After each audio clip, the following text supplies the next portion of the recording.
un hombre conocido en Japón como el asesino de Doraemon. ¿Cómo terminó un asesino siendo relacionado con el personaje de una caricatura infantil? Para descubrirlo, viajemos al 14 de abril de 1999 en Japón.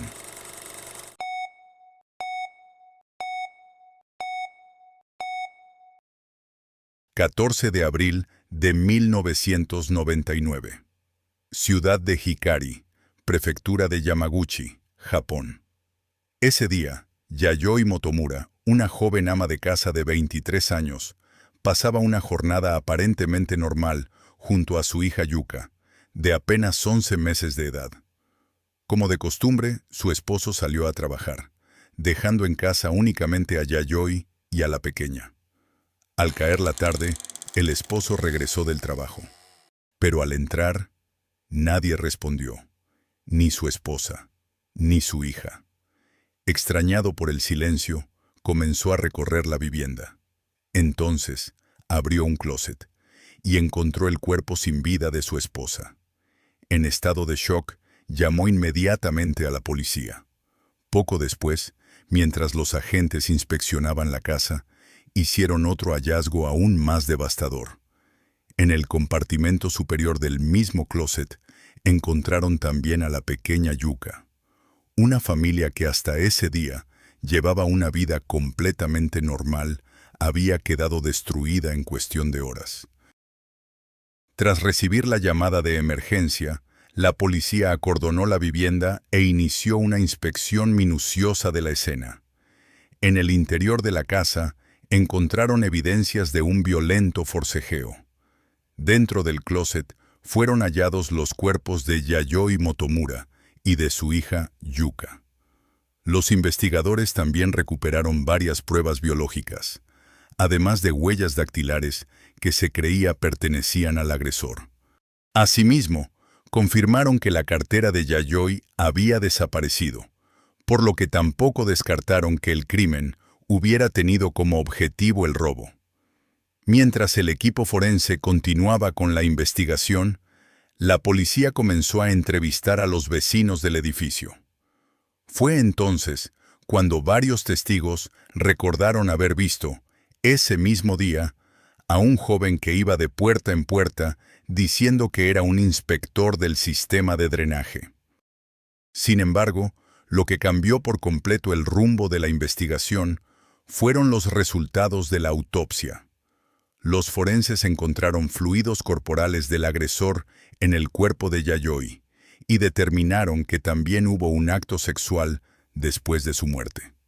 Además, confirmaron que alrededor del cuello de la pequeña Yuka había una cuerda atada en forma de lazo. Con las pruebas obtenidas en la escena, los resultados de la autopsia y los testimonios de los testigos, los investigadores comenzaron a identificar rápidamente al principal sospechoso.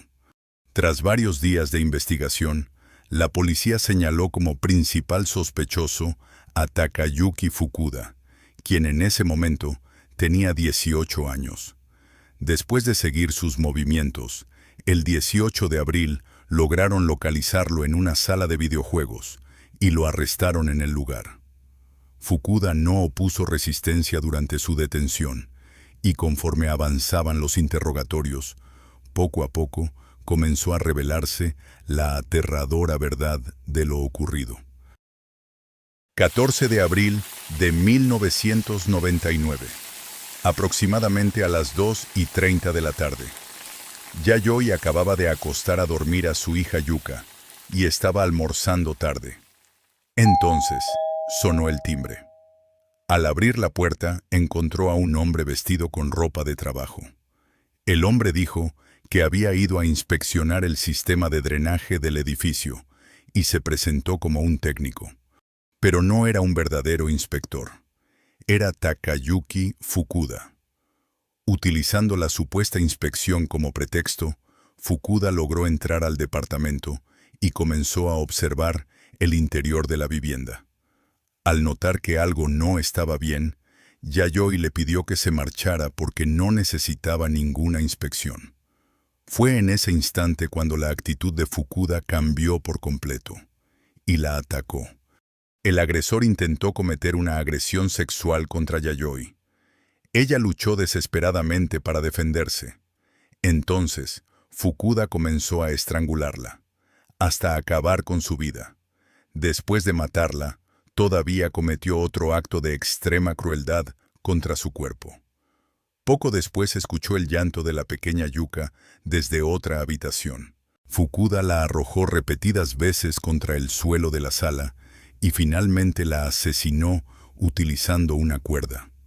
Una vez cometido el crimen, escondió los cuerpos de madre e hija dentro de un closet, robó la cartera de Yayoi y huyó del lugar. Durante los 4 días siguientes, utilizó el dinero que había robado para pasar el tiempo en distintas salas de videojuegos. Finalmente, 4 días después del crimen, fue arrestado por la policía. En junio de 1999, comenzó el juicio de primera instancia en el Tribunal de Distrito de Yamaguchi. Aunque Fukuda era menor de edad cuando cometió el crimen, la fiscalía sostuvo que la brutalidad del caso y la gravedad de los hechos justificaban la pena de muerte. Sin embargo, el tribunal consideró que el homicidio no había sido premeditado y que el acusado aún tenía posibilidades de rehabilitación. Como resultado, fue condenado a cadena perpetua. Durante el juicio, Fukuda afirmó que había abusado sexualmente del cuerpo de Yayoi, porque una novela titulada Makai Tensho describía un ritual de resurrección. También declaró que la muerte de Yuka ocurrió cuando le ató una cuerda alrededor del cuello, porque la niña no dejaba de llorar. Y cuando le preguntaron por qué había escondido los cuerpos dentro del closet, aseguró que creía que, si los dejaba allí, Doraemon encontraría la manera de ayudarlos.